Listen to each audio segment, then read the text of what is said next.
Hi everyone, Bob Rotruck here from the Glens Falls Civic Center. It's your Phantoms weekend preview. Today the Adirondack Phantoms against the Albany Devils at 7, and then tomorrow on the road at the Times-Union Center, and the Adirondack Phantoms again against the Albany Devils. And the Phantoms on a 3-game point streak, 2-0-1 in their last 3, and a terrific comeback for these guys. I mean, it wasn't pretty the way that they got down in that game at Connecticut on Wednesday, 5-1, but then rallying all the way back to tie it at 5-5, and I mean, they were just this close to winning that thing. They ended up losing the game in overtime, but still it was a terrific comeback nonetheless. Rob Bortson, a shorthanded breakaway goal to begin the third period, really kick-started things, made it 5-3 at the time. They were still down 5-3 with a couple minutes left. Then Jason Atkinson with 1:45 left to make it 5-4, and Marcel Nobles tied it with 21 seconds left, 5-5.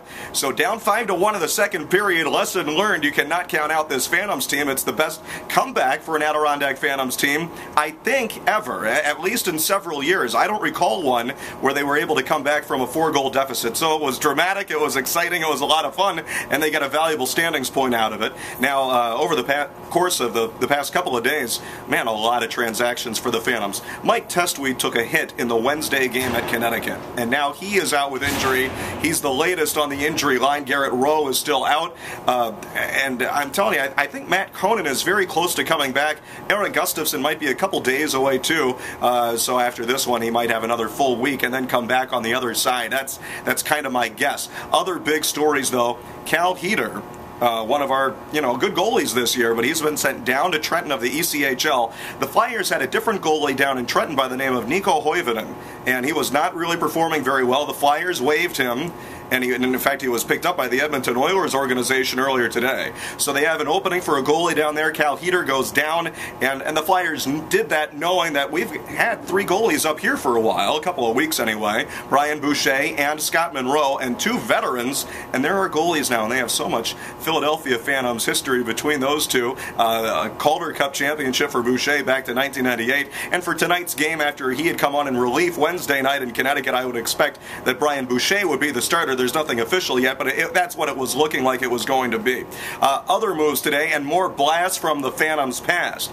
David LaLiberte, remember him, and he was one of the more popular players here in 2009 and 10, and he is back. He was traded early in the 2010-11 season in November of 2010. He was traded with Patrick Maroon for Rob Bortson and Danny Sivret. Both of those guys have since left the Flyers organization and come back since then, and now all 3, the guys that LaLiberte was traded for, they're all together on this same team, and LaLiberte knows a lot of the young guys from a couple years ago, Shane Harper and Eric Gustafson and Cullinetti and guys like that, as well as the guys that go back to the Philadelphia Phantoms days, like Danny Sivret and Scott Monroe and Brian Boucher.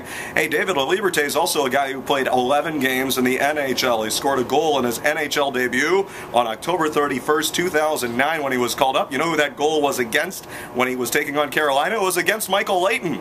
That LaLiberte, Lolly they called him, scored his first NHL goal, and I had a chance to catch up with him earlier today, and he's super excited to be back. He was playing in Germany last year. He took a knee injury towards the tail end of the season, and he's been recovering from surgery all this time. He played just a couple of games down in Trenton, and now that the Phantoms have openings, they're calling him up. Also called up is Corey Nagy, a guy that we've seen here before, but with the Albany Devils. Now he's on our side, ready to take on against the Albany Devils, and he's been with Trenton on an ECHL contract this year after he had been with the Devils before on AHL and NHL contracts. And then let's see, also Andreas Lilia, the veteran defenseman who played 4 games for the Adirondack Phantoms. He's not here anymore because Philly has had all these injuries. Lilia is up to Philadelphia, and I believe the Flyers are playing at the Florida Panthers this weekend. So Lilia is gone, meaning there's another hole defensively there, meaning we need Matt Conan and Eric Gustafson and those guys to come back as quickly as possible. We still have Zach Fitzgerald, who can bounce back and forth from forward to defense, but it is getting a little tricky here with all the rotating in of all the new players. It's